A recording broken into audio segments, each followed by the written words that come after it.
Okay جناب، السلام علیکم بھائی صاحب، کیا حال ہے؟ السلام علیکم۔ وعلیکم السلام، کیا ہے بھائی، خیریت سے آپ؟ اللہ تعالیٰ کا احسان ہے، اللہ تعالیٰ کا فضل و کرم ہے جی۔ بہت آواز بہت اچھی ہے اچھا شیخ صاحب، میں ذرا کال پہ بات ہو سکتی ہے آپ سے؟ مطلب میں چاہ رہا ہوں ویڈیو پہ شاید میں بات پریزنٹ نہیں کر سکوں جو میں کرنا چاہتا ہوں۔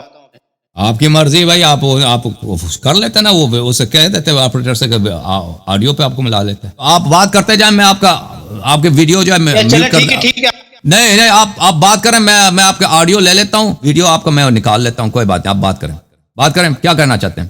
اور شیخ صاحب کیسے ہیں؟ خیریت سے مزاج؟ اللہ تعالیٰ کا احسان ہے، اللہ کا کرم ہے۔ آپ سنائیں بھائی، آپ کیسے ہیں؟ میں اب مجھے 1 منٹ دیں گے، میں تھوڑی سی کچھ بات ہوں تاکہ میں آپ کو انٹروڈیوس کرا سکوں کہ میں کس طریقے سے میں جی سر بات کریں۔ احسن خان ہے، کراچی سے تعلق ہے میرا، ٹھیک ہے بھائی صاحب، اور میں نے دونوں مطلب اس نے مسلک سے میں نے کیا ہے، میں نے دیوبند سے بھی کیا ہے، بریلوی سے بھی کیا ہے۔ اچھا ماشاءاللہ۔ اس کے علاوہ جو ہے نا، مطلب یوں سمجھ لیں میری پڑھ جو ہوئی ہے نا، وہ ایک مذہبی گھرانوں سے ہوئی ہے نا، تو شروع سے علماء کے صحبت رہی ہے اور ساری ہم نے سنا سیکھا ساری چیزیں۔ میں نے ریسنٹلی 2017 سے میں نے جو ہے نا انجینئر صاحب کا میں اسٹوڈنٹ ہوں، بہت اسٹرگل کر کے وہاں تک پہنچا، ورنہ تو اس سے پہلے تو جب تک میں بریلوی بندیوں کو کافر، دیوبندی تھا تو بریلویوں کو کافر، جب دونوں ملا تو شیعہ سوری اہل حدیث اور تینوں ملا کر کے شیعہ، مطلب ہم لوگوں نے جو اصل مسئلہ ہے نا، دیکھیں میں اصل میں آپ سے بات کرنے کا مقصد یہ تھا، اور آپ سے جو میں نے جو بھائی نے آپ کی جو کوآرڈینیٹر ہے ان سے کیا تھا، وہ صرف اس وجہ سے کیا تھا کہ میں حسن بھائی سے یہ بات کروں گا، میں آپ کی جو ہے نا وہ بیانات سنتا رہتا ہوں یوٹیوب پر، اور اس پہ میں دیکھتا ہوں کہ آپ خلافت کے اوپر بات کر رہے ہوتے ہیں یا اوپر بات کر رہے ہوتے ہیں، تو میرا مقصد یہ ہوتا ہے کہ بھائی آپ ان چیزوں کو ثابت کر کے آج کے دور کے مسلمانوں کے کیا حل کر پائیں گے آپ؟ مطلب میرا ایک یہ سوال یہ ہوتا ہے کہ آپ عرض یہ ہے میرے بھائی، رسول پاک صلی اللہ علیہ وسلم آپ کو پتہ ہونا چاہیے کہ روایت اجماعی ہے، سب نے روایت کی کہ میرے بعد میرے امت 73 فرقوں میں تقسیم ہوں گے، سب جہنمی ہیں سوائے ایک فرقے کے۔ تو میرے یہ کافی نہیں ہے کہ ہم مسلمان ہیں، کیونکہ جب ہمارے نبی صلی اللہ علیہ وسلم نے فرمایا کہ 73 فرقوں میں سے 72 جہنمی ہیں، اس کا مطلب ہے کہ اکثریت مسلمان جہنمی سوائے ایک فرقے کے۔ اچھا اب ہمارا کام یہ ہے، میرا اور آپ کا اور ہر مسلمان، واقعا وہ اللہ سے ڈرتا ہے، جہنم نہیں جانا چاہتا، کہ وہ سوچے وہ فرقہ ناجیہ وہ کون سا فرقہ ہے۔ رسول اللہ صلی اللہ علیہ وسلم نے فرمایا وہ فرقہ جنت جائے گا، باقی سب جہنم جائیں گے۔ ہم جب روایات میں دیکھتے ہیں، پھر قرآن مجید میں دیکھتے ہیں، وہ فرقہ وہی ہے جس کے متعلق رسول اللہ صلی اللہ علیہ وسلم نے فرمایا کہ میں تمہارے درمیان 2 چیزوں کو چھوڑ کے جا رہا ہوں کہ اگر ان کی اتباع کرو کبھی گمراہ نہ ہو جاؤ گے، قرآن اور اہل بیت طاہرین علیہم الصلوۃ والسلام۔ میں یہ باتیں کیوں کرنا چاہتا ہوں؟ کیونکہ ہم اس دور میں رہتے ہیں، اس دور میں شیعوں کی تکفیر ہو رہی ہے، شیعوں کو مشرک کہا جا رہا ہے، شیعوں کی تحقیر ہوتی ہے، اور شیعہ علماء اپنے مذہب کے دفاع میں اکثر بیچارے اپنے جان کے خوف سے ڈرے رہتے ہیں، یا ان کے اور وجوہات ہیں، سیاسی مثلا وجوہات ہیں، بعض لوگوں کو دلچسپی نہیں ہے کہ اپنے مذہب کے سے دفاع کریں۔ تو ہم یہاں پہ اپنے مسلمان بھائیوں کو اور شیعوں کو یہ کہنا چاہتے ہیں کہ سب سے پہلے شیعوں کو یقین ہو جائے، ہمارے نوجوان، مجھے ایک شیعہ ہونے کی حیثیت سے یہ میرا فریضہ بنتا ہے، میں اپنے قوم کے نوجوانوں کو تربیت کروں، ان کو بتاؤں کہ آپ کا مذہب حق ہے، آپ ہی رسول پاک صلی اللہ علیہ وسلم کے حقیقی امتی آپ ہیں، اور جنت میں نجات بھی آپ لوگوں کی ہے۔ سب سے پہلے یہ بات، میرا پیغام اپنے شیعوں کے لیے۔ پھر جب میرے مسلمان بھائی میری تکفیر کرتے ہیں کہ آپ مشرک ہیں، آپ کافر ہیں،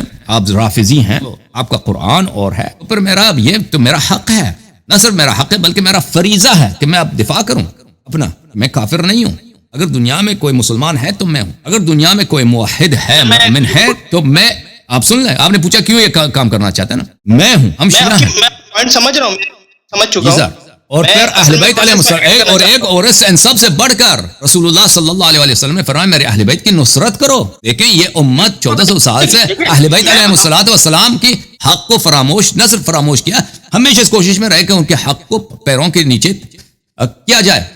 تو ہم شیعہ ہیں، ہم پہ فریضہ، ہمارا فریضہ ہے ہم اہل بیت علیہ السلام کی نصرت کریں، اور نصرت ہمارے زمانے میں یہی ہے بھائی کہ ہم لوگوں کو بتائیں کہ اے لوگو، اے مسلمانوں، تمہارے سردار نبی کے بعد صحابہ نہیں ہے، نبی صلی اللہ علیہ وسلم کا دین اگر لینا ہے صحابہ سے نہیں لینا، اہل بیت علیہ السلام سے لینا، یہ ہمارا فریضہ ہے۔ ہم اہل بیت علیہ السلام کا نصرت کر رہے ہیں، شیعوں کی نصرت کر رہے ہیں، اور اپنے مسلمان بھائیوں کو یہ تعلیم دے رہے ہیں کہ بھائی نجات کا راستہ کون سا ہے۔ جی سر فرمایا۔ صحیح ہے، میں آپ کی بات سمجھ۔ اصل میں بات بتاؤں کیا، میں اصل میں میرا تعلق جو ہے ایک ریئل اسٹیٹ گروپ سے ہے، تو اگر 1 سال پہلے تک اگر کچھ اس پہ بات کر رہے ہوتے نا، تو شاید میرے پاس کاؤنٹر کوشچن کیا کاؤنٹر بہت سارے سارے جتنے سوالات ہوتے ہیں جو بھی ریفرنسز ہوتے ہیں کے ساتھ ریبٹل کر سکتا تھا، لیکن ابھی بہت ساری چیزیں جو ہے نا وہ میرے دماغ سے جو ہے نا وہ مس آؤٹ ہو گئی ہیں، کام بہت زیادہ ہوتے ہیں، مسئلات ہوتی ہیں، اس وجہ سے میں آپ کے ساتھ کاؤنٹر کوشچن نہیں کر سکتی، جو ہے نا وہ سمپل آپ سے جو ہے نا آتے ہیں کہ مطلب میں آپ سے کوئی سوال بھی نہیں کر رہا جی، آپ اپنے نظریے پہ قائم ہے، میں اپنے نظریے پہ قائم ہوں، میں نہ آپ کے نظریے کو بدل رہا نہ آپ میرے نظریے کو بدل سکتے. بات ساری ہے کہ میں ایک ایسے ہی بات کر رہا نارملی کہ قرآن میں فرما دیا واعتصموا بحبل اللہ جميعا ولا تفرقوا، تو بھائی اللہ کی رسی کو مضبوطی سے تھامے رکھو، آپس میں تفرقے میں نہ بٹو. میں بولتا ہوں آپ قوموں پہ تو اکٹھے ہو جائیں نا. ابھی آپ نے کہا کہ سنت کی طرف سے جو ہے نا وہ شیعوں کو مشرک ہو، تم تو نہیں ایک دفعہ کامن وہی ہے جو میں عرض کر رہا ہوں. دیکھو واعتصموا بحبل اللہ جميعا ولا تفرقوا، یہ حبل اللہ کیا چیز ہے؟ اب کیا سمجھ حبل اللہ کیا ہے؟ اللہ کی رسی کیا ہے؟ اللہ کی رسی آپ بتا اللہ آپ دیکھیں اللہ نے فرمایا واعتصموا بحبل اللہ جميعا ولا تفرقوا، اللہ کی رسی کو تھامے رکھو اور متفرق نہ ہو جاؤ، گروہ گروہ نہ بنو. اللہ کی رسی جو ہے رسول صلی اللہ علیہ وسلم ہے، قرآن مجید اہل بیت طاہرین علیہ السلام ہے، امیر المؤمنین علیہ السلام ہے، یہ اللہ کی رسی ہے. اللہ کی رسی کو تو ہم نے تاما ہے اور دوسروں کو بھی بلا. اس طرح نہیں ہے کہ میں آیا ہوں میں تو فرقے بنا رہا ہوں، فرقے تو پہلے سے بنے تھے، فرقے تو 1000 سال سے زیادہ ہوئے، 1400 سال ہو گئے فرقے بنے، فرقے متفرق ہو گئے مسلمان. اس کی خاتمہ کی طرف جائیں. ہاں خاتمہ کس طرح ہوگا بھائی؟ خاتمہ اسی طرح ہوگا کہ مسلمان واپس آ جائیں اسلام کی طرف. وہ خالص اسلام جو نبی صلی اللہ علیہ وسلم نے بتایا تھا، وہ خالص اسلام یہ نہیں ہے کہ صحابہ کی اتباع کرنی ہے، وہ خالص اسلام یہ ہے کہ اہل بیت علیہ السلام کی اتباع کرنی ہے، 12 اماموں کی اتباع کرنی ہے، رسول پاک صلی اللہ علیہ وسلم کے خلفاء کی اتباع کرنی ہے. یہ اگر ہم اس کی طرف واپس آ جائیں یہ سب فرقے ختم ہو جائیں گے. میں آپ سے دیکھیے ایک کامن سی بات کرتا ہوں. میں آپ سے میں بولتا ہوں یار ہمارے پاس جو ہے نا قرآن کے اندر زندگی گزارنے کے لیے بہترین اصول ہے، ساری چیزیں اللہ نے بیان کر دی، عملی زندگی کس طرح گزارنا. کافی نہیں ہے قرآن کافی نہیں ہے بھائی، قرآن کافی نہیں ہے، قرآن کافی نہیں ہے، قرآن کافی نہیں ہے. سب کچھ اگر آپ بات نہیں سن کو میری بات سمجھیے. میں خادم آپ کو بسم اللہ. روز مرہ معاملات کی جتنی ضرورت زندگی کی جو ہماری باتیں اللہ نے ساری باتیں قرآن کے اندر کر دی. زندگی دیا، ہمیں کاروبار سکھا دیا، ہمیں اور ضروریات کام ہے یا جو بھی ہمارے جو معاملات ہیں، جو دنیا معاملات ہیں، وہ اللہ نے ہمیں سکھا دیا، وہ ہمیں بتا دیا قرآن کے ذریعے. نہیں بتایا نا، نہیں بتایا بھائی. یہ بات غلط ہے کہ قرآن کے ذریعے سب کچھ بتا دیا. نبی صلی اللہ علیہ وسلم کی سنت کیا ہے بھائی؟ اگر قرآن میں یہ سب کچھ ہے تو مسلمان ہے تو متفرق کیوں ہے؟ قرآن کو تو سب مانتے ہیں بھائی، کون ہے جو قرآن کو نہیں مانتا؟ یہی تو بتا رہا ہوں نا، قرآن سے دوری. آپ حافظ بھی ہیں بھائی، آپ حافظ بھی ہیں قرآن کے، رٹے لگانے والے بھی بہت ہیں نا، رٹا لگا دے قرآن پھر بھی مشکلات حل نہیں ہو رہے، نہ اخلاق بن رہا ہے، نہ ہماری معیشت بن رہی ہے، کچھ بھی نہیں بن رہا. قرآن میں سب کچھ ہے. یہ کس نے کہا قرآن میں سب کچھ ہے بھائی؟ اللہ یہ پھر رسول کی سنت کیا ہے؟ پھر رسول صلی اللہ علیہ وسلم نے کیوں فرمایا کہ میں تمہارے درمیان 2 چیزیں چھوڑ کے جا رہا ہوں کہ اگر ان کی اتباع کرو گے کہ بھی گمراہ نہ ہو جاؤ گے، قرآن اور اہل بیت علیہ السلام. تو وہ غلط کہہ رہے تھے، وہ غلط کہہ رہے تھے. غدیر خم والے حد ایمان ہے. میں مولا علی کا ساتھی ہوں، عمار بن یاسر کا ماننے والا ہوں رضی اللہ تعالیٰ عنہ. تو بھائی آپ مجھے میں ظاہر ہے جو بھی انجینئر علی آپ کے اسٹوڈنٹ حوالے سے بیسک جو ہے نا وہ عقیدہ جو ہے وہ کلیئر.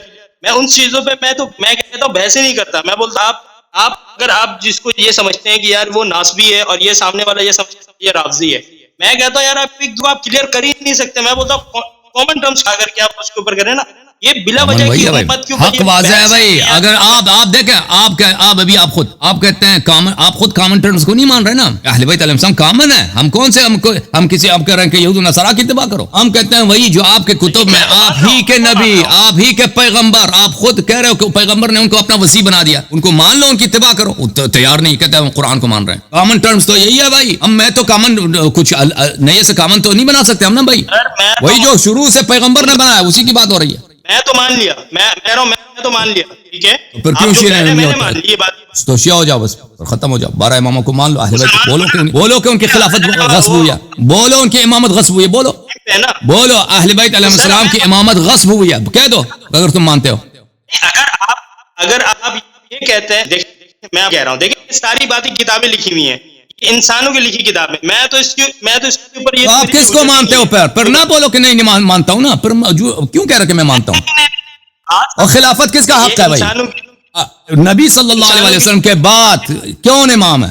انسانوں کی لکھی کتاب. ابو بکر یا اہل بیت طاہرین علیہ السلام. اس کو جب آپ مان لیے تو پھر کہہ دینا میں مانتا ہوں. پھر اس طرح جھوٹ نہ بولو کہ میں مانتا ہوں. کیا مانا ہے آپ نے؟ کچھ نہیں. وہ تو آپ کو یہ تو آپ کو بھی نہیں پتا نا, کیسے کہہ سکتے 1400 سال پہلے کس نے لکھا ہے؟ تو پھر دین سے ہاتھ اٹھاؤ نا. دین جو ہے 1400 سال کا ہے بھائی. اگر آپ کہتے ہیں مجھے پتہ نہیں, مجھے سب پہ شک ہے, تو اٹھاؤ دین مشکوک ہے. ہمیں یقین ہے بھائی, میرے پاس جو انفارمیشن ہے جو میں آپ کو دیتا ہوں یہ وہ یقینی ہے. آپ کے نزدیک مشکوک ہے اسلام, تو پھر وہ آپ کی پرابلم ہے. نبی کی سنت پرابلم, احادیث سب مشکوک نہیں ہے, تو پھر بولو. تو جو متواترات ہیں, حدیث ثقلین متواتر ہے.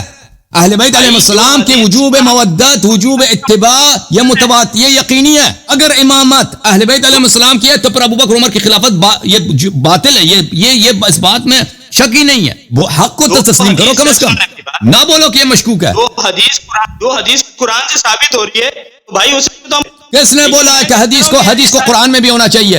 اور کس نے بولا کہ حدیث کو قرآن میں بھی ہونی چاہیے؟ کس نے آپ کو سکھایا؟ حدیث قرآن سے ثابت ہو جائے. تمہاری یہ بخاری, یہ مسلم, یہ ترمذی, یہ قرآن سے ثابت ہے. یہ سب قرآن سے ثابت ہے. حدیث کو قرآن سے ثابت کرو. یہ آپ کوئی عالم ہے؟ آپ نے حفظ یہی کیا؟ دیوبندی مدرسے میں نے حفظ کیا, ریلوی مدرسے میں نے حفظ کیا. یہی آپ کو سکھایا کہ حدیث کو قرآن سے ثابت کرو. کون کہتا ہے کہ حدیث کو قرآن سے ثابت کرو؟ اب جو ہے نا بہانے تلاش کرو بھائی. اس کو قرآن سے, فلان کو حدیث کو قرآن سے ثابت کرو. بھائی صاحب میں آخری کالر لے رہا ہوں, اس کے بعد آپ سب سے خدا حافظی. بھائی صاحب آپ صحیح طرح بیٹھے نا, وہ بستر پہ بیٹھے. میں نہیں چاہتا کہ آپ کو بستر پہ لیٹا ہوا دکھا دوں.